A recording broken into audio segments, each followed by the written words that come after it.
भक्तों, चाहे मर जाना, पर सावन में ये 5 गलती भूल कर भी मत करना। चाहे आपके आगे मौत ही क्यों ना खड़ी हो, लेकिन सावन में ये 5 बुरे काम मत करना। पूरे सावन सोमवार का लाभ नष्ट हो जाएगा। और सावन में बैंगन क्यों नहीं खाते? सावन व्रत में क्या क्या खाना चाहिए भक्तों? सावन में हल्दी से क्यों बचा जाता है? और सावन सोमवार का व्रत ये 3 महिलाएं क्यों नहीं रख सकती? ये सभी बातें आज हम इस सावन की इस वीडियो में बताएंगे। लेकिन उससे पहले कमेंट बॉक्स में भगवान शिव जी का जयकारा लगाते हुए हर हर महादेव जरूर लिखें, लाइक जरूर करें। भगवान शिव जी की भक्ति का यह सफर बहुत ही अद्भुत है, इसलिए इस वीडियो को एक पल के लिए भी छोड़कर मत जाना, क्योंकि शास्त्रों में लिखा है कि अधूरी जानकारी हमेशा सर्वनाश का कारण ही बनती है। भक्तों, वर्ष 2026 में सावन का पावन महीना 30 जुलाई दिन गुरुवार से प्रारंभ होकर 28 अगस्त तक रहेगा। ये महीना भगवान शिव जी और माता पार्वती की उपासना के लिए अत्यंत शुभ और मंगलकारी माना जाता है। इस वर्ष सावन के दौरान कुल 4 सोमवार व्रत पड़ रहे हैं, जिनका विशेष धार्मिक महत्व है। पहला सावन सोमवार व्रत 3 अगस्त को मनाया जाएगा, दूसरा सोमवार 10 अगस्त को, तीसरा 17 अगस्त को और सावन का चौथा तथा अंतिम सोमवार व्रत 20 अगस्त को होगा।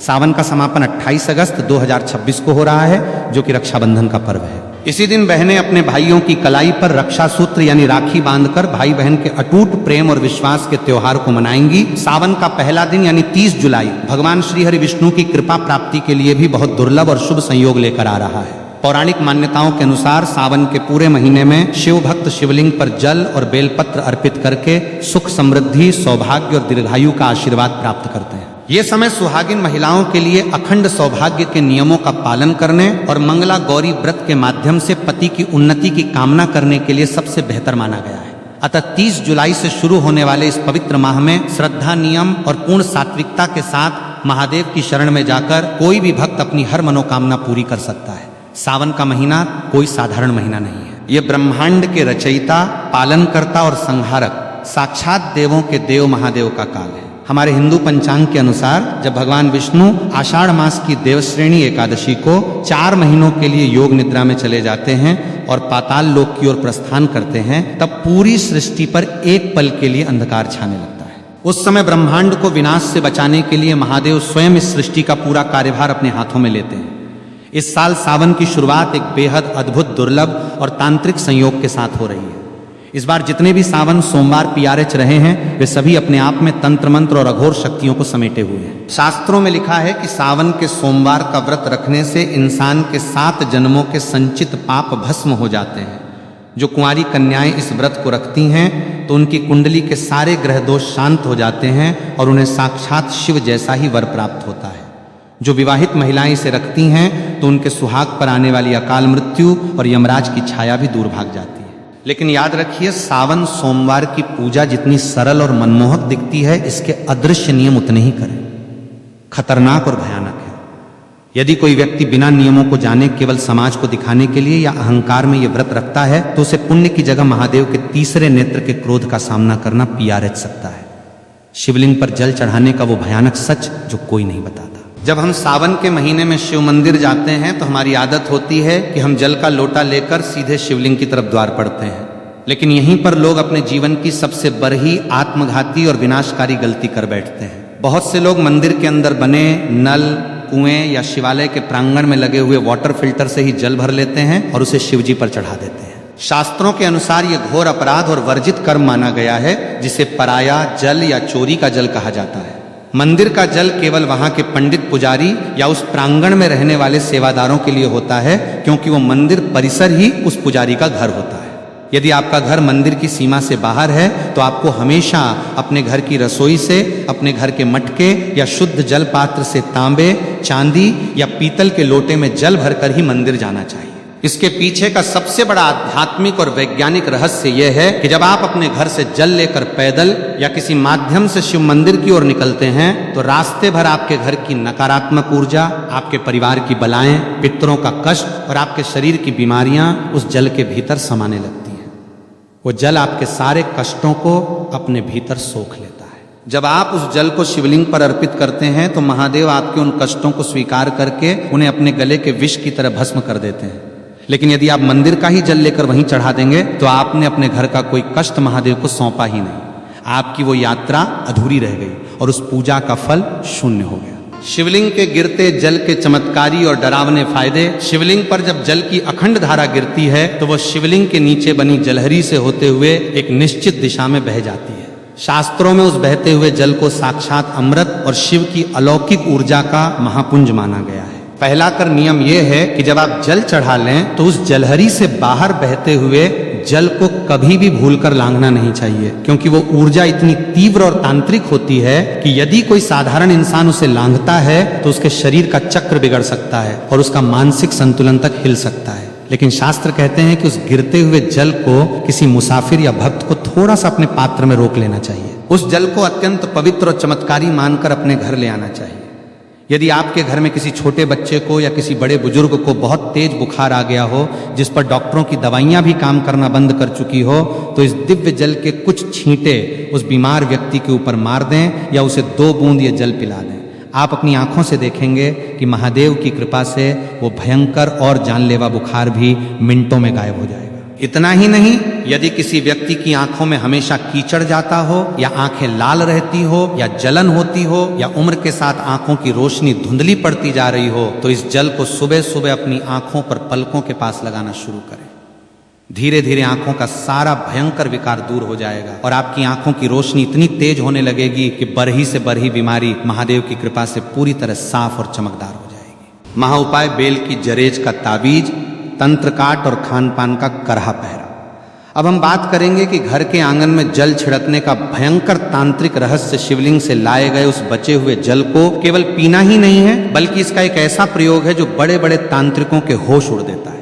यदि आप इस जल को अपने घर के आंगन में, घर के चारों कोनों में, तिजोरी के पास और मुख्य द्वार पर छिड़कते हैं तो आपके घर के आसपास मंडराने वाली भयंकर से भयंकर अदृश्य शक्तियां, भूत प्रेत, अतृप्त आत्माएं और नकारात्मक बाधाएं चीखते हुए उस स्थान को हमेशा के लिए छोड़कर भाग जाती हैं। अगर किसी दुष्ट व्यक्ति ने या आपके दुश्मन ने आपके घर पर कोई टोना टोटका, मूठ करनी या तांत्रिक क्रिया की होगी जिसके कारण आपके घर में बीमारियां और कंगाली रहती हैं, तो शिवजी के इस चरणामृत के स्पर्श मात्र से वो तंत्र उसी क्षण उल्टा घूमकर करने वाले पर वार कर देता है। घर की सुख शांति जो सालों से गायब थी वो वापस लौट आएगी और घर में बरकत होने लगेगी।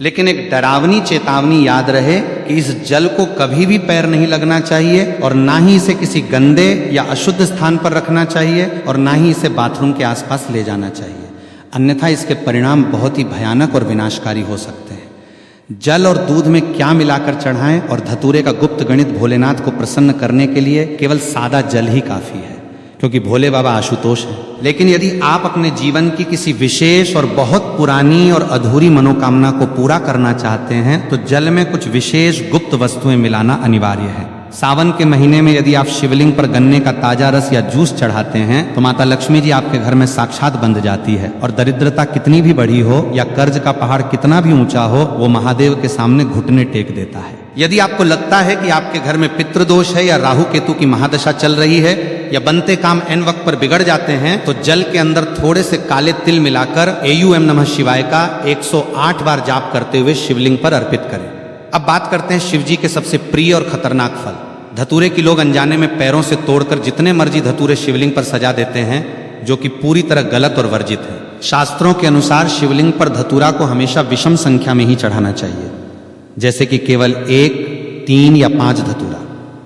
असल में इंसान के भीतर छिपे काम, क्रोध, लोभ, मोह और अहंकार का प्रतीक है। जब आप विषम संख्या में धतूरा चढ़ाते हैं तो आप अपनी इन मानसिक बुराइयों और जहर को महादेव के चरणों में सौंप रहे होते हैं। इसके साथ ही सावन में पंचामृत का भोग लगाना चाहिए, जिसमें शुद्ध गाय का कच्चा दूध, गाढ़ा दही, घर का निकाला हुआ घी, शुद्ध शहद और मिश्री की शक्कर शामिल हो। यह सभी सामग्री शिवजी को तृप्त करती है। लेकिन याद रखें कि पंचामृत में कभी भी बाजार की डिब्बा बंद या मिलावटी चीजों का इस्तेमाल भूलकर भी ना करें। व्रतधारियों के लिए तो दूध पीने की सख्त मनाही का वैज्ञानिक और धार्मिक सच सावन के महीने में व्रत रखने वाले भक्तों को एक ऐसी गुप्त बात का ध्यान रखना चाहिए जो अक्सर लोग अनदेखा कर देते हैं और बाद में पछताते हैं।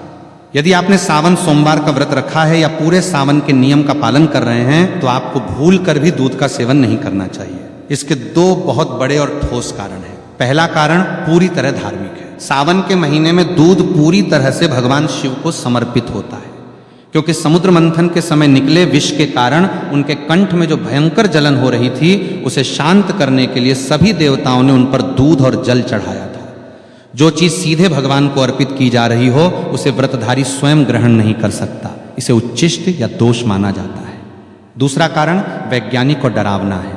सावन में चारों तरफ भारी वर्षा होती है जिससे जमीन पर अजीबोगरीब की माकोरहे फंगस और जहरीली घास उगाती है। जब गाय और भैंस इस घास को चरती हैं तो वो विषैला तत्व उनके दूध में भी आ जाता है। सावन के दिनों में इंसान की जठराग्नि यानी पाचन शक्ति बहुत कमजोर होती है, इसलिए इस समय दूध पीना साक्षात पेट की भयंकर बीमारियों और विष को न्योता देना है। ये दूध केवल छोटे बच्चों, असहाय बुजुर्गों या भयंकर रूप से बीमार लोगों को ही दिया जाना चाहिए, क्योंकि उनके जीवन की रक्षा के लिए शास्त्रों में विशेष छूट है। एक स्वस्थ व्रतधारी अगर सावन में दूध पीता है तो उसका व्रत तत्काल प्रभाव से दूषित और खंडित हो जाता है। कुत्तू के आटे का डरावना सच की है मकोरहे और व्रत टूटने का भय। व्रत के दौरान लोग फलाहार के नाम पर कुत्तू के आटे की पूरियां, पकौड़ियां, पराठे या हलवा भरे चाव से खाते हैं और सोचते हैं कि उन्होंने बहुत पवित्र भोजन किया है। लेकिन क्या आपको पता है कि बाजार में मिलने वाले कुत्तू के आटे में एक ऐसा डरावना रहस्य छिपा है जो आपके व्रत को पूरी तरह नष्ट करके आपको नरक का भागी बना सकता है। कुत्तू का आटा काफी समय पहले पीसकर बोरियों में बंद करके रखा जाता है, जिसके कारण नमी पाकर उसके भीतर बहुत ही बारीक, सूक्ष्म और छोटे छोटे कीड़े मकोड़े पैदा हो जाते हैं, जिन्हें बिना गौर किए नग्न आंखों से देखना नामुमकिन सा होता है। यदि आप बाजार से पैकेट या खुला आटा लाकर बिना उसे अच्छी तरह जांचें और बिना बहुत बारीक छलनी से छाने सीधे तेल में तलकर इस्तेमाल कर लेते हैं तो अन्न जाने में आप उन सैकड़ों जीवित जीवों और कीड़ों को भी पकाकर खा जाते हैं। शास्त्रों में साफ साफ लिखा है कि व्रत के दौरान यदि आपके पेट में एक भी कीड़ा या जीव चला गया तो वो मांस भक्षण यानी मांस खाने के बराबर माना जाएगा। जैसे ही आपने अनजाने में भी उस मांस रूपी की को खाया तो आपका व्रत उसी क्षण पूरी तरह टूट गया और आपको व्रत के पुण्य की जगह जीव हत्या का भयंकर पाप लग गया और आपका मानस पूरी तरह अपवित्र हो गया। इसलिए जब भी कुत्तू के आटे का प्रयोग करें, लेकिन उसे पहले धूप में सुखाएं और बारीक छलनी से 3 बार छानें और पूरी तरह आश्वस्त होने के बाद ही खाएं। व्रत में नमक के नाम पर केवल और केवल शुद्ध सेंधा नमक का ही प्रयोग होना चाहिए। साधारण समुद्री नमक का एक दाना भी व्रत को नष्ट कर देता है। बेल के पैरे की झड़ का ताबीज और अदृश्य शक्तियों का परछाई नाश सावन के महीने में बेल पत्र का महत्व तो बच्चा बच्चा जानता है, लेकिन बेल के पैर की जरज में जो तांत्रिक, सुरक्षात्मक और अलौकिक शक्तियां होती हैं उसके बारे में कोई नहीं बात करता। सावन के किसी भी सोमवार को सुबह सूर्योदय से पहले उठकर स्नान करके बेल के प्राचीन वृक्ष के पास जाएं, वहां धूप दीप जलाकर प्रार्थना करें और उसकी जड़ का एक छोटा सा टुकड़ा कुल्हार ही या लोहे से नहीं बल्कि लकड़ी या हाथ से प्यार से तोड़कर ले आए। उस टुकड़े को गंगाजल और गाय के कच्चे दूध से धोकर पहले शिवलिंग पर स्पर्श कराएं और फिर उसे महादेव का प्रसाद मानकर वापस ले लें। इसके बाद उस चको, चांदी, तांबे या पीतल के किसी ताबीज के अंदर भरकर काले या लाल धागे की मदद से अपने गले में या दाहिनी बाजू पर बांध लें। ये कोई साधारण लकर ही नहीं रह जाती, ये साक्षात महादेव का त्रिशूल और सुरक्षा कवच बन जाती है।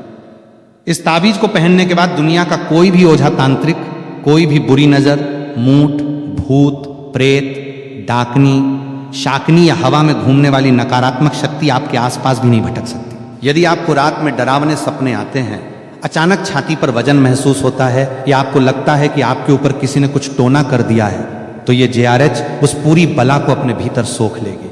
इसे पहनने के बाद आपका रुका हुआ कारोबार, आपकी नौकरी और आपका जीवन बहुत तेजी से सफलता की ऊंचाइयों की ओर बढ़ने लगेगा। वैवाहिक जीवन के करे प्रतिबंध वर्जित कर्म और महादेव की परीक्षा के संकेत और पतितप के रिश्ते का वह करवा सच जिससे व्रत सफल या निष्फल होता है, भगवान शिव और माता पार्वती इस पूरी सृष्टि के सबसे पहले, सबसे आदि और सबसे आदर्श पतिपत्नी है। इसलिए सावन के व्रत में पतित के आपसी व्यवहार और मानसिक पवित्रता का बहुत गहरा और सीधा संबंध होता है। जो पतित सावन के महीने में या विशेषकर सोमवार के व्रत के दिन आपस में गाली गलौज करते हैं या एक दूसरे को नीचा दिखाते हैं, ताने मारते हैं या आपस में भयंकर लड़ाई झगड़ा और क्लैश करते हैं, उन्हें सावन का व्रत रखने का कोई अधिकार नहीं है। यदि ऐसी अशांत स्थिति में आप भूखे रहकर व्रत रखते भी हैं तो महादेव आपके उस व्रत को कभी स्वीकार नहीं करते।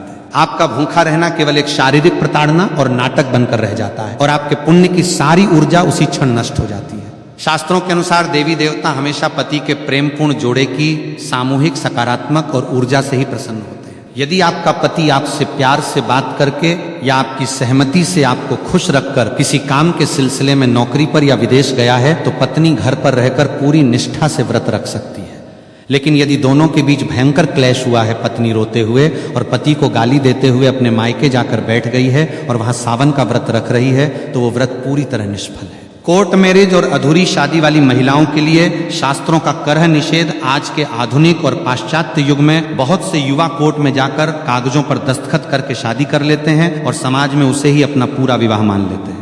लेकिन सनातन शास्त्रों, वेदों और हिंदू धर्म के अनुसार कोर्ट मैरिज एक पूरी तरह अधूरा और केवल कानूनी विवाह है। धार्मिक नहीं, जब तक पवित्र अग्नि को साक्षी मानकर वैदिक मंत्रोवार के बीच कन्यादान और 7 फेरे नहीं लिए जाते, तब तक वो विवाह आध्यात्मिक रूप से पूर्ण नहीं माना जाता। शास्त्रों के अनुसार ऐसी अधूरी शादी वाली महिलाओं को सावन का मुख्य और कर व्रत रखने से बचना चाहिए, क्योंकि जब तक विवाह के 7 फेरे पूरे नहीं होते तब तक महिला को अपने पति के आधे पुण्य की प्राप्ति नहीं होती और ना ही वो धार्मिक रूप से अर्धांगिनी कहलाती है।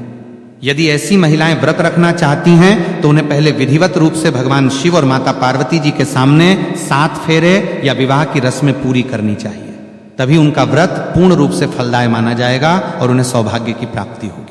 कुंवारी कन्याओं और विवाहित महिलाओं के लिए शिवलिंग स्पर्श का रहस्यमय नियम सावन के महीने में कुंवारी कन्याएं मनचाहा और संस्कारी वर पाने के लिए और शादीशुदा महिलाएं अपने पति की लंबी उम्र तथा अखंड सौभाग्य के लिए व्रत रखती हैं। लेकिन यहां भी एक बहुत बड़ा और सख्त नियम है जिसे हर महिला को जानना बेहद जरूरी है। कुंवारी कन्याओं को पूजा करते समय भूलकर भी शिवलिंग का सीधा स्पर्श नहीं करना चाहिए। इसके पीछे का रहस्य बहुत ही गहरा है। शिवलिंग साक्षात महादेव की निराकार, अनंत और अत्यंत तीव्र ऊर्जा का केंद्र है। कुंवारी कन्याओं का शरीर और उनकी आंतरिक ऊर्जा इस तीव्र ब्रह्मांडीय प्रभाव को सीधे संभालने के लिए तैयार नहीं होती, जिससे उनके जीवन में अनजाने में मानसिक अशांति या स्वास्थ्य संबंधी समस्याएं आ सकती हैं। कुंवारी कन्याओं को हमेशा माता पार्वती की मूर्ति या शिवलिंग के नीचे बनी जलहरी का स्पर्श करना चाहिए और दूर से ही जल अर्पित करना चाहिए। इसके विपरीत जो महिलाएं विवाहित हैं, जिनका वैदिक विवाह पूर्ण हो चुका है, वे शिवलिंग का स्पर्श कर सकती हैं, उसे अपनी उंगलियों से चंदन भी लगा सकती हैं और उसकी अच्छे से सेवा कर सकती हैं। इन नियमों का पालन न करने से पुण्य की जगह दोष लग जाता है। सावन में मिलने वाले वो डरावने संकेत जो बताते हैं कि महादेव आपसे प्रसन्न हैं, जब आप पूरी निष्ठा कर नियमों और शुद्ध अंतःकरण के साथ सावन का व्रत रखते हैं तो महादेव आपकी परीक्षा भी लेते हैं और साथ ही साथ आपको कुछ ऐसे दिव्य और अलौकिक संकेत देते हैं जिन्हें देखकर कोई भी साधारण इंसान डर के मारे कांप उठेगा। यदि सावन के महीने में अचानक आपके घर के भीतर बेडरूम में या आंगन में कोई चमकीला काला नाग दिखाई दे या नाग नागिन का जोरा मस्ती करता हुआ दिखे तो घबराकर चीखे मत, भागे मत और ना ही किसी लाठी से उसे कोई नुकसान पहुंचाए। ये इस बात का बेहद खतरनाक, अचूक और साक्षात संकेत है कि स्वयं महादेव के गण आपके घर की सुरक्षा करने आ चुके हैं। इसका मतलब है कि आपकी भक्ति पूर्ण रूप से सफल हो चुकी है और आपकी कोई बड़ी अधूरी मनोकामना बहुत जल्द पूरी होने वाली है। इसी तरह यदि सावन के दिनों में अचानक आपके घर के मुख्य द्वार पर कोई भूखी गाय आ जाए या साक्षात नंदी महाराज आकर खड़े हो जाएं और अपनी पूंछ हिलाएं तो समझ जाइए कि महादेव स्वयं नंदी पर सवार होकर अदृश्य रूप में आपके दुखों का अंत करने आए हैं। आपको तुरंत भागकर उन्हें हरी घास, गुड़ या शुद्ध भोजन कराना चाहिए और उनके माथे पर कुमकुम का तिलक लगाना चाहिए। सावन के महीने में किसी प्राचीन शिव मंदिर के भीतर अचानक दीवार पर छिपकली का रेंगते हुए या आपके सामने गिरते हुए दिखना भी बहुत ही दुर्लभ और शुभ संकेत माना जाता है। ये अचानक होने वाले धन, आगमन और कर्ज मुक्ति का अचूक प्रतीक है। भीमराज और काली मधुमक्खी का रहस्यमय और तांत्रिक आगमन सावन के महीने में कई बार हमारे घरों में काले रंग का एक बरहा सा उड़ने वाला जीव आता है, जिसे ग्रामीण भाषा में कुछ लोग भीमराज कहते हैं या काली परही मधुमक्खी यानी भंवरा कहते हैं। इसकी गूंज बहुत तेज होती है। यदि ये जीव अचानक आपके घर में आकर कानों के पास गूंजने लगे या आपके पूजा घर में रखे दीपक के आसपास चक्कर काटने लगे तो डर कर उसे मारे नहीं। यह साक्षात माता दुर्गा के ब्राह्मणी रूप के आगमन का संकेत है। शास्त्रों में भंवरे और काली मधुमक्खी को माता ब्राहरी और मां दुर्गा का दूत माना गया है। इसका घर में आना इस बात का अकाट्य प्रमाण है कि आपके घर पर जो भी भयंकर तंत्र मंत्र, मूठ, नजर दोष या अलावला मंडरा रही थी उसे माता दुर्गा के दूतों ने स्वयं भस्म कर दिया है और अब आपके घर में सुख, समृद्धि, वैभव और असीम शांति का वास होने वाला है। महादेव को 56 भोग या सोने चांदी के बर्तनों की आवश्यकता नहीं है, वे तो केवल सच्चे भाव और जल के भूखे हैं। लेकिन जब आप अपनी श्रद्धा से उन्हें भोग लगाते हैं तो आपको शास्त्रों में लिखी सही विधि का पता होना चाहिए। सावन में शिवजी को कभी भी बाजार की मिलावटी, केमिकल युक्त या खोए की कृत्रिम मिठाइयों का भोग न लगाएं। यदि आप बर्फी का भोग लगाना चाहते हैं तो वो घर पर शुद्ध दूध से बनी खोए की होनी चाहिए और भूलकर भी उसमें चांदी का वर्क नहीं लगा होना चाहिए, क्योंकि चांदी का वर्क बनाने की प्रक्रिया में कई बार अशुद्ध और वर्जित चीजों का प्रयोग होता है जो महादेव को क्रोधित कर सकता है। शिवजी को दही का भोग लगाना अत्यंत शुभ माना गया है। खासकर सावन के तपते और उमस भरे मौसम में दही पूरी तरह से ताजा होना चाहिए। खट्टा खमीर उठा हुआ या बासी दही शिवलिंग पर चढ़ाने से घर में क्लेश और बीमारियां बढ़ती हैं। पंचामृत बनाते समय दूध, दही, घी, शहद और मिश्री को एक निश्चित पवित्र अनुपात में मिलाएं और उसे तांबे के बर्तन में कभी न रखें। तांबे के पात्र में दूध या दही रखने से रासायनिक प्रतिक्रिया होती है और वह पंचामृत जहर के समान एसिडिक हो जाता है, जिसे शिवलिंग पर चढ़ाना पाप है। पंचामृत के लिए हमेशा पीतल, चांदी, कांसे या मिट्टी के पवित्र पात्र का ही प्रयोग करें। समुद्र मंथन और हल्लाहल विष की वह पौराणिक कथा जिससे कांप उठी थी। पूरी सृष्टि सावन के इस पावन, अलौकिक और डरावने एपिसोड के अंत में आइए सुनते हैं वो अमर पौराणिक कथा जिसे सुने या पढ़े बिना सावन का कोई भी व्रत, सोमवार की पूजा या उपवास कभी पूरी तरह फलदायी नहीं हो सकता। सतयुग के दौरान जब देवताओं और असुरों के बीच अमृत की चाह में ऐश्वर्य और अमृत प्राप्ति के लिए क्षीर सागर में समुद्र मंथन किया जा रहा था, तब मंदराचल पर्वत को मथानी और नागराज वासुकी को रस्सी बनाया गया था। एक तरफ देव थे और दूसरी तरफ दानव मंथन की उस तीव्र और भयंकर प्रक्रिया से अचानक समुद्र के भीतर से एक गहरा, काला, खौफनाक और अत्यंत विनाशकारी धुआं निकलने लगा। ये कोई साधारण धुआं नहीं था, ये साक्षात हलाहल नाम का महावश था जो ब्रह्मांड का सबसे खतरनाक जहर था। उस विष की गर्मी और जहरीली लपटें इतनी खतरनाक थीं कि तीनों लोकों के प्राणी तरह तरप कर मरने लगे। देवताओं के मुकुट पिघलने लगे, वनस्पति सूखने लगी और असुरों का दम घुटने लगा और पूरी सृष्टि